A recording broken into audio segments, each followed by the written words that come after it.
আমরা 5-6 কিলোমিটার মতো এসেছি। তো আমি তো ভাবছি যে কেবল শুরু হলো, এটা যদি 26 কিলোমিটার হতো তাহলে বোধহয় ভালো হতো।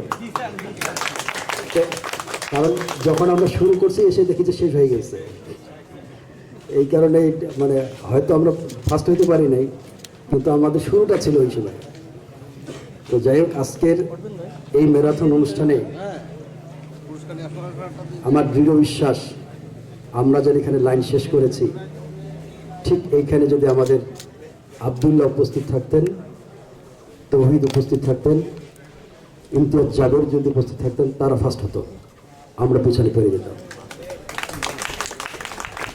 তার ফার্স্ট হয়েছে বলেই তো তারা জীবন দিতে পেরেছে, তারা ফার্স্ট হয়েছে বলেই তো আজকে আমরা স্বাধীনভাবে এখানে কথা বলতে পারছি। তবে তারা যেখান থেকে তাদের জীবনটা শেষ করেছে, আমাদের ম্যারাথনটা সেখান থেকে আমরা শুরু করছি। এটা তাদের প্রত্যাশা, যেদিন যে পর্যন্ত প্রত্যাশা পূরণ না হবে সেদিন পর্যন্ত আমাদের এই ম্যারাথনের দৌড়টা কিন্তু আমরা চালু রাখবো।